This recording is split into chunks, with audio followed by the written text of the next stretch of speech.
Ernest Ouandié, c'est l'une des grandes figures des luttes d'indépendance au Cameroun. Il est né en 1924 dans une localité dans l'actuel Bafang, mais c'est quelqu'un qui a connu une enfance très malheureuse parce qu'il perd son père très tôt. Et c'est comme ça qu'il est élevé par-ci par-là et il rencontre les premières difficultés de la vie et commence à se forger un mental de gagneur.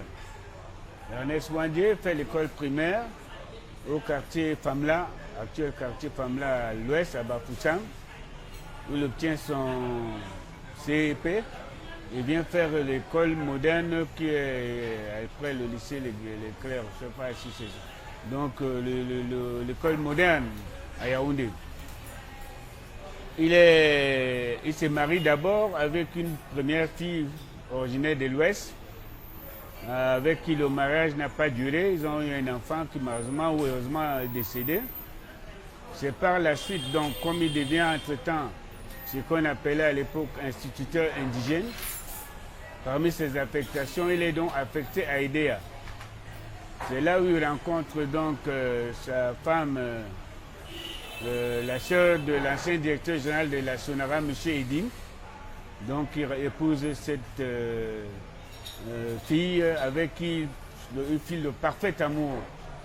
Ils ont 5 enfants, dont un porte entièrement le nom de Ruben Oumiobe Ouandié, l'un de ses enfants.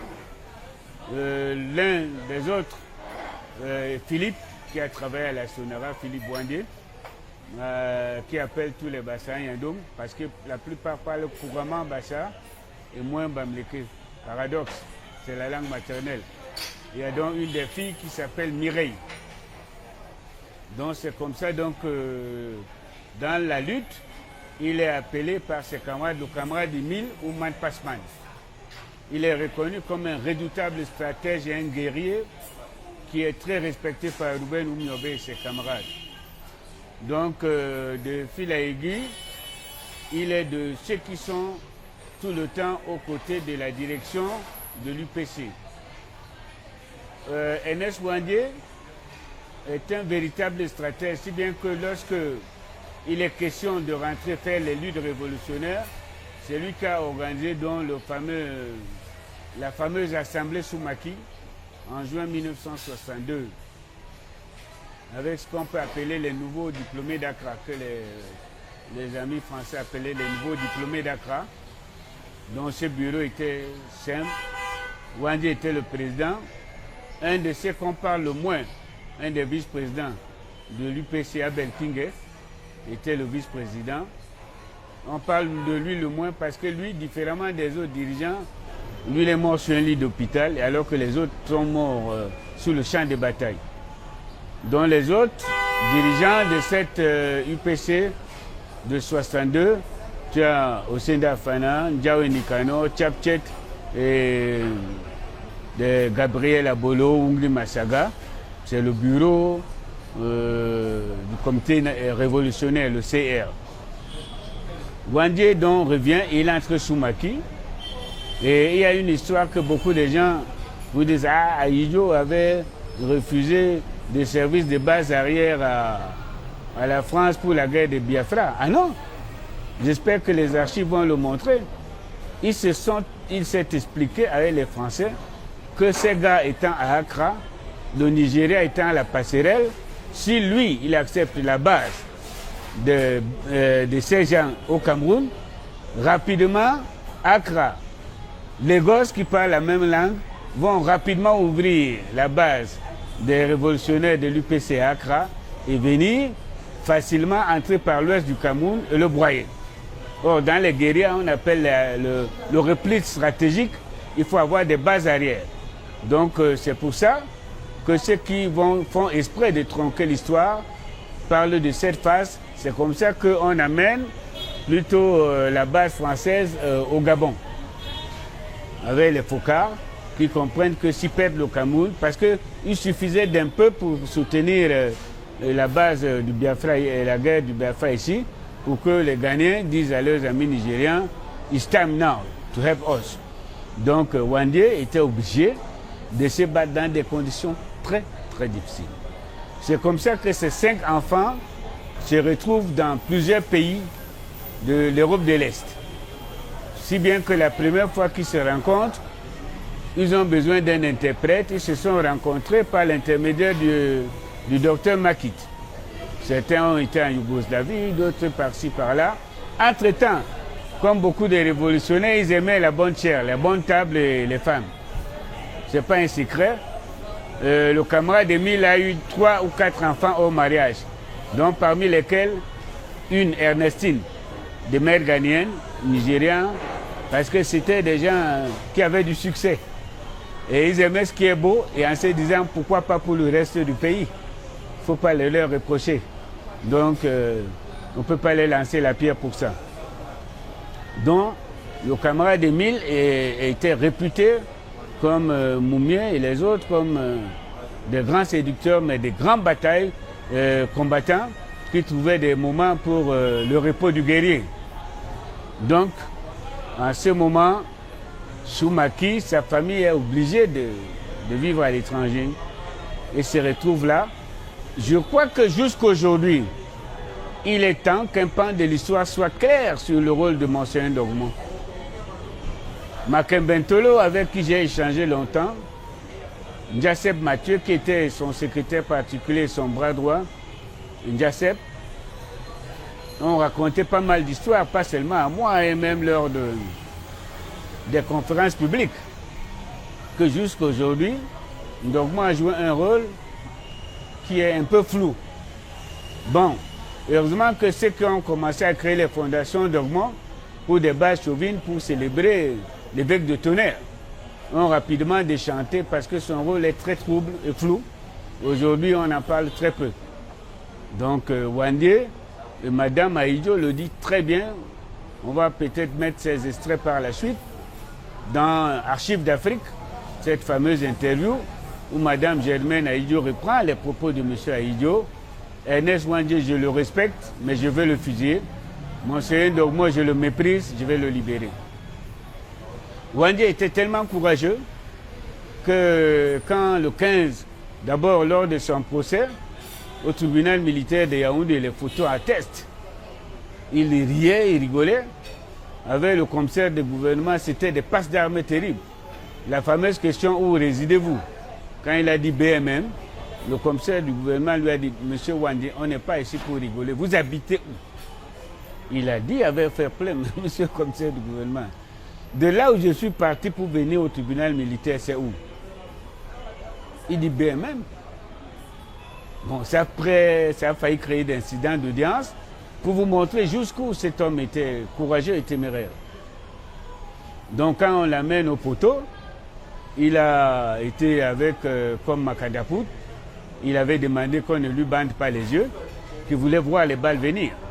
Comme Makandaput aussi, il a fait un speech, longtemps, et il a conclu par cette phrase. Le sang des patriotes est une sémence du patriotisme. Ernest Wandié a encore ajouté, la vérité voyage sans passeport. Et quand il a terminé, comme Makandaput, il a dit feu. On a demandé qu'il pouvait commander ses copains en brousse, mais pas ici. C'est comme ça donc il a vu les balles venir. Le camarade Émile est mort, fier.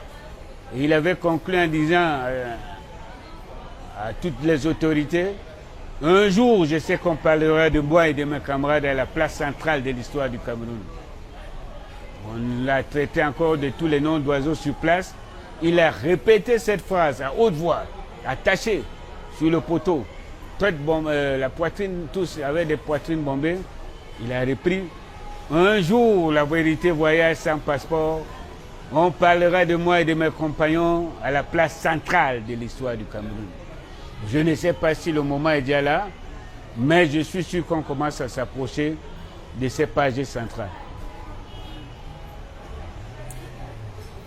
J'ai juste une question, c'est-à-dire oui. que on parle beaucoup de figures christiques, Christ, oui. dans l'histoire de la révolution oui. de l'UPC. Oui. C'est-à-dire que là, par exemple, l'idée de la semence, donc c'est la mort de Jésus qui nous permet de vivre. Je ne sais pas comment ce côté mystique dans la lutte et dans l'idée que la mort de tous ceux-là est une semence. J'aime bien, je ne sais pas ce que tu en penses.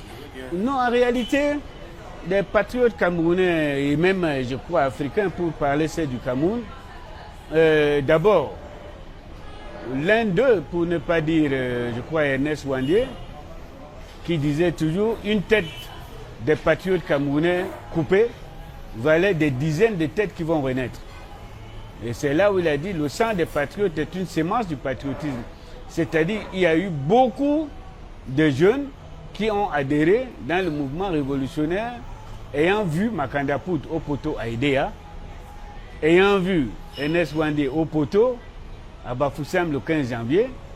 Ça a été des sémences parce que je me rappelle à Idéa pour Makanda Pout, pour faire la parenthèse, on avait bloqué vers midi tous ceux qui sortaient des écoles pour les diriger vers le stade, y compris sa propre famille qui devait voir de ses propres yeux femmes et enfants, et avec interdiction de pleurer, donc de voir directement les balles. Donc beaucoup de ces jeunes qui sont allés faire des études en France ou bien à l'université, à qui on disait, la famille fait les réunions, quand on allait en France, on vous interdit deux choses, l'UPC et les témoins de Jéhovah. Mais malheureusement, il y a deux amis qui occupent des hautes fonctions aujourd'hui, je ne vais pas leur donner leur nom. Quand ils sont arrivés à Strasbourg, hélas, malheureusement, les gens qui les ont accueillis, c'était le professeur Oyono.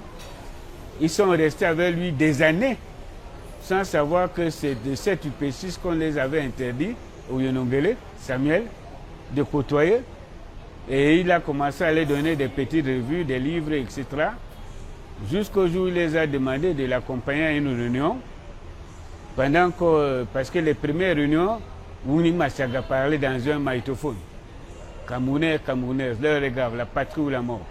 Après donc Siméon Puisseux et puis on a pris la parole. C'est là où ces deux amis qui malheureusement occupent des hautes fonctions se sont regardés comme c'est notre parrain et compatriote et copain qui est en face. C'est là où ils ont su qu'en fait ils étaient déjà embarqués dans l'UPC et le Manidem. La sémence à l'UPC véritable, c'est une chose qui fait que vous avez vu que tout ce temps, lorsque jusqu'à Ouandié, on avait pensé que c'était la fin. Le mouvement s'est reconstitué au point que l'UNEC a été interdite en France en 1978 avec M. Ponatowski jusqu'à Destin et M. Aïdjo. En 1978.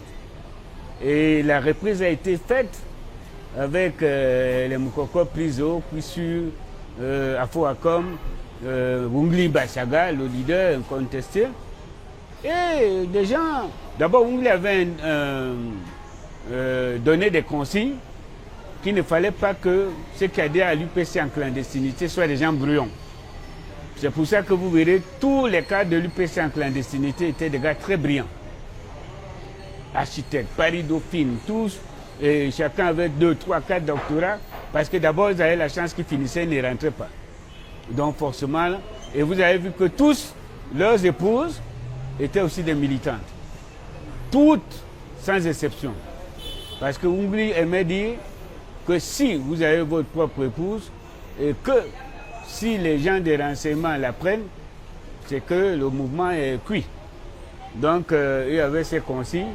Et lui aussi demandait aussi de faire la cour aux femmes en tenue pour pouvoir pénétrer ce qu'on appelait la théorie de l'entrisme, pour pouvoir les sensibiliser d'une manière à pouvoir accompagner le mouvement. Dans tous ces cadres-là, c'est eux qui ont été arrêtés en 1985, parmi lesquels, d'abord il y a eu l'arrestation de 1979 avec les Abanda Kwama, Ndema Samé, Abanda qui était diplômé de l'école polytechnique d'Athènes et sa femme qui avait un doctorat en économétrie. Ils ont eu la vie sauf quand on est venu les arrêter. Les gens en civil ont dit à sa femme que ce sont les amis d'Abanda et qui venaient l'accompagner pour fouiller la maison. Et rapidement, il a rapidement dit 2-3 mots en grec et sa femme a compris que ces gens n'étaient pas des amis effectifs. Donc après 1979, il y a eu des arrestations, mais la dernière de cette génération a été celle de 85, où on peut citer sans oublier les gens comme Dikou Mbonjo, Paul Mbanga, Basile Luka, Tchindi Koule, Elisabeth Mendomo, Djoki Alexandre, j'en oublie certainement. C'est eux qui ont été arrêtés en 85, dont la sémence était... Et pendant ce temps, même maintenant, le grand public ne savait pas que l'UPC est en clandestinité. C'est même pour ça que même au sortir de la clandestinité, quand le pouvoir a décidé de ne pas reconnaître cette UPC en exil, les gens qu'on connaît jusqu'à présent, quand tu entends des journalistes camerounais, on te dit tel, XY, qui en réalité, j'ai un autre ami, cinéaste camerounais, Bassek, qui est en train de tourner un documentaire. Quand il voulait aller tourner, il sait où il doit aller. C'est aller voir les Ndema, les Ikwe, les camarades de Zé, tous ces gens-là, les Ikwe. Parce qu'ils savent où se trouve l'UPC. Il y a une qu'on appelle toujours en clandestinité que les autres appelaient l'UPC d'utilité publique. C'est pour ça que celle-là est appelée l'UPC légale. Combien de journalistes et d'historiens camerounais connaissent que cette UPC-là a existé et que ses dirigeants sont encore là? Et l'une des grandes intelligences au lycée Leclerc dans ces années 50, Moukoko Priso, dont la légende est restée, il a eu toutes les notes où il a été premier sauf au travail manuel. Il était d'une brillance et d'une éloquence. C'est l'une des intelligences, je vous avoue, j'ai voyagé dans le monde, j'ai voyagé, monsieur, de son nom de lutte, Elenga Boyinga. Il a dit, s'il voulait faire 10 doctorats, il n'en a pas besoin. Il a un seul en mathématiques. Je me rappelle que tous les sociologues camerounais et historiens le prenaient toujours pour un sociologue ou un historien. C'est le seul homme que j'ai vu passer d'un sujet à un autre avec la même aisance. C'était l'idéologue de l'UPC clandestine, Moukoko Priso, Elenga Boyinga, d'une intelligence au-dessus du commun. Hélas.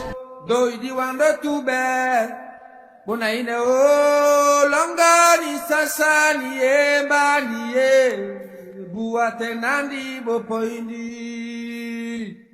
Doi wana manga Bona ino Doi wana tube Bona ino Langani sasani emani Buatenandi bopoindi